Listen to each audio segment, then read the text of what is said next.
साथियों, सत्यार्थ प्रकाश चैनल में आपका स्वागत है। आज जैसा आपको विदित है कि आज विजयदशमी का पर्व है और एक ऐसे महापुरुष के बारे में हम जिसे श्री रामचंद्र मर्यादातम पुरुषोत्तम राम के नाम से जानते हैं, उनके लिए ये पर्व मनाया जाता है विजयदशमी का। और आज मैं समझ रहा हूँ पूरा भारतवर्ष और विश्व में भी जो भारतीय लोग बाग हैं, जो राम के भक्त हैं, वो मना रहे हैं। इस अवसर पर मैं आपसे एक बात कहना चाहूँगा, यदि आप राम को मानना चाहते हैं, राम को मानते हैं, तो राम की भी माननी पड़ेगी। और आप ये कहेंगे ये क्या चीज़ है कि राम को माने, राम की भी माने। हाँ, यदि आप राम को मानते हैं, राम की नहीं मानते हैं, तो आपको कोई लाभ नहीं होगा। और यदि आप राम को मानते हुए राम की मान लेते हैं, फिर आपको लाभ होगा। आप जीवन में बहुत प्रगति और उन्नति करेंगे। कैसे कर सकते हैं?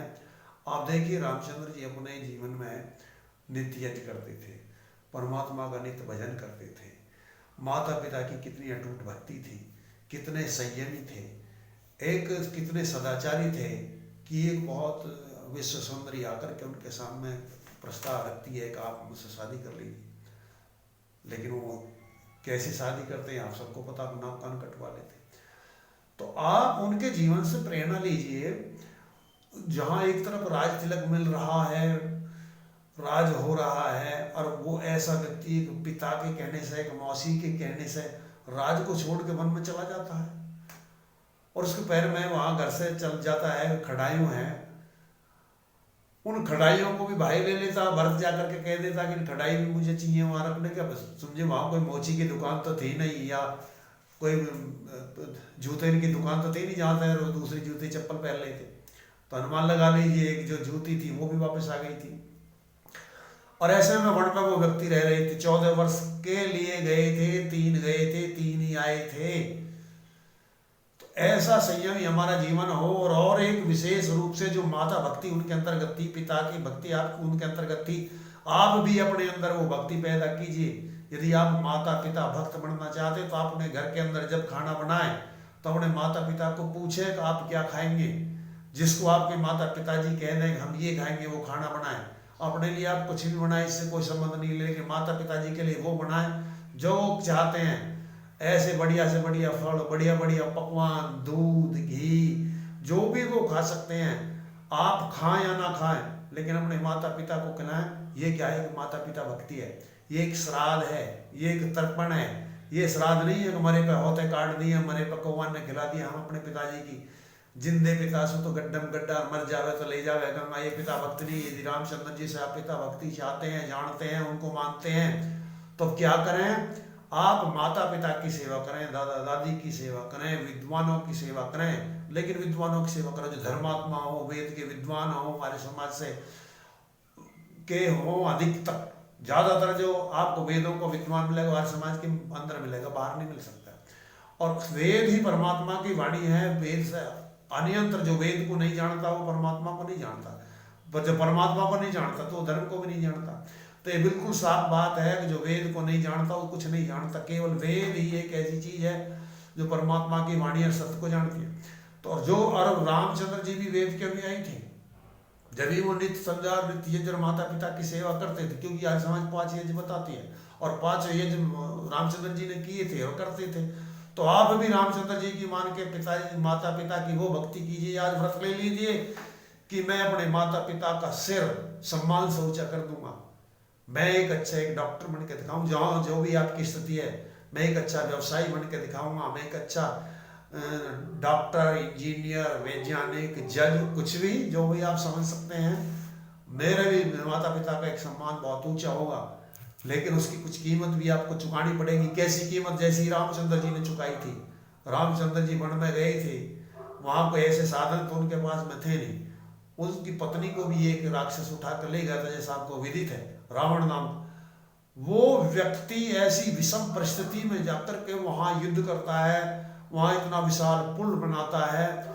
जो एक शक्तिशाली राजा जिसके पास में बहुत शक्ति है और उसके पास में कुछ भी नहीं है, यदि वो भी चाहता तो बहुत अच्छा बहाना था, बुद्धिपूर्वक बहाना बना लेता कि जी मेरे पास तो कोई साधन नहीं है, मैं दूसरी शादी कर लूंगा, मैं क्या कर सकता हूँ, एक राजा। लेकिन नहीं, उसने ये बुद्धिपूर्वक कोई बहाना नहीं बनाया, उसने एक लक्ष्य बनाया। जो अपना लक्ष्य बना लेते हैं वो सफलता पाते हैं। तो इस अवसर पर आप भी अपने जीवन का कोई उद्देश्य बनाइए कि मेरे जीवन का आखिर उद्देश्य क्या है। और जो संसार में ऐसे व्यक्ति हैं जिनके जीने का कोई उद्देश्य नहीं होता, वो दुनिया में ऐसे पशु की तरह आते हैं और चले जाते हैं। तो आप अपने जीवन का कोई उद्देश्य बनाइए, उसे पाने के लिए लक्ष्य बनाइए, उसका विभाजन कीजिए कि मुझे कितने समय में अपना लक्ष्य पा लेना है, और इतने 1 वर्ष में इतना पाऊंगा, 2 वर्ष में इतना पाऊंगा। अधिकतम आप अपने लक्ष्य को या उद्देश्य को 10 वर्षों में बांट सकते हैं। जो आपके जीवन का कोई भी उद्देश्य हो बना लीजिए, 10 वर्ष में कर लीजिए। जब जब दिक्कत आए, जब रामचंद्र जी को याद कीजिए कि रामचंद्र जी ने जब ऐसी विषम परिस्थिति में ऐसी विशाल सेना कर ली, ऐसे दुष्ट का संहार कर दिया, सब कुछ होते हुए ऐसी सुंदरी को छोड़ दिया, उसके नाक कान कटवा लिए।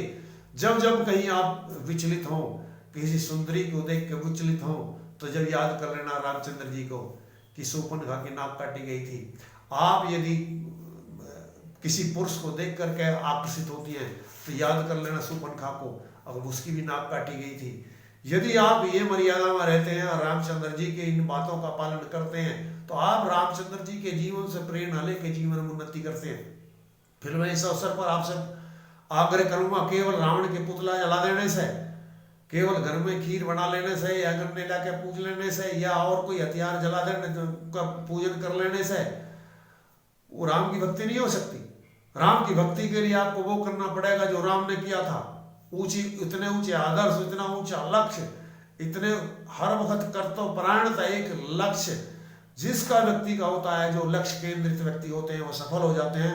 तो आज मैं इस अवसर पर ऐसी आशा करूंगा कि जितने भी साथी हैं, जितने देश देश में भक्त हैं जो राम को मानते हैं, वो राम की भी माने, रावण को जलाते हैं लेकिन अपने अंदर के रावण को भी जलाएं। यदि आपके अंदर रावण जिंदा है, आपके अंदर कोई दूसरी स्त्री के बारे में विचार है और जगह है, तो आप भी रावण हैं, जलाने का दंडनीय है, आपको भी जला देना चाहिए। और यदि आप कोई बहन बेटी हैं और आप भी ऐसे विचार हैं आपके कि किसी पुरुष दूसरे के बारे में सोचते समझ लीजिए, फिर परमात्मा रामचंद्र जी आपकी भी नाक कान काट लेंगे। तो आप केवल राम को जब ही मान सकते हैं जब राम की माने। ऐसा तो मान सकते हैं कि लिए आपने मूर्ति रख ली, फूल चढ़ा दिए, जल चढ़ा दिए, वही तीसरी होगी, लेकिन इस को लाभ नहीं मिलने वाला है। लाभ कैसे मिलेगा? जैसे रामचंद्र जी ने किया, मर्यादा कर लीजिए। अब मेरे होते हुए माता पिता दुखी नहीं होंगे, मेरे होते हुए कोई मेरे देश में मेरे पड़ोसी पर, मेरे साथी पर, मेरे ऊपर कोई अन्याय नहीं कर सकेगा, मैं उसका दंड विरोध करूंगा। जब आपके अंदर ये शक्ति आएगी, आपके अंदर ये शक्ति, कितनी भी विषम परिस्थिति हो, कितनी भी आपदाएं हो, विपदाएं आएंगी, लेकिन मैं उनको पार करते हुए मैं वहां पहुंचूंगा जो मेरे जीवन का लक्ष्य है। एक ऐसा व्यक्ति जिसके पास में कुछ नहीं, वन में रहता है, इतनी विशाल सेना बनाता है और चक्रवर्ती राजा बनता है, सब मोह को त्याग देता है। ऐसी जो ऊंची संस्कृति हमारे देश की थी, हमारी थी, मर्यादा थी, उनको आप पालन कीजिए और रामचंद्र जी के बताए हुए रास्ते पे चलिए।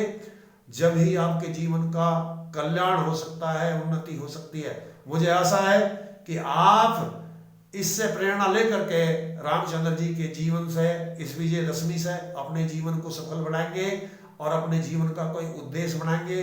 उस जीवन के उद्देश्य बनाने के लिए उसको लिपिबद्ध करेंगे, योजना बनाएंगे और उस योजना के मुताबिक आप चलेंगे और हर विजयदशमी पे आप देखेंगे कि मैं लक्ष्य की तरफ कितना चला हूं। हर शाम को आप देखेंगे कि मैं इस दिन में कितना अपने लक्ष्य की तरफ चला हूं। हर हफ्ता देखेंगे, हर महीना देखेंगे और जो आपका लक्ष्य है उसे पालेंगे। आप बार बार आप रामचंद्र जी को स्मरण कीजिए। जब जब समस्याएं आए, जब जब दिक्कत आए, रामचंद्र जी आपकी मदद करेंगे। परमात्मा ने जो शक्ति रामचंद्र जी को दी थी वो शक्ति आपको भी देंगे। जब आपका एक जो अवचेतन मस्तिष्क है इस बात पर बार बार ये कहना शुरू कर देगा कि मुझे वो शक्ति दीजिए रामचंद्र जी वाली, मुझे वो शक्ति दीजिए रामचंद्र जी वाली, तो परमात्मा आपको वो शक्ति दे देगा जो रामचंद्र जी को दी थी। उसके लिए आपको चाहिए कि रामचंद्र जी की जीवनी भी आप अधिक से अधिक पढ़ें। इन्हीं बातों के साथ मैं अपनी वाणी को विराम देता हूँ।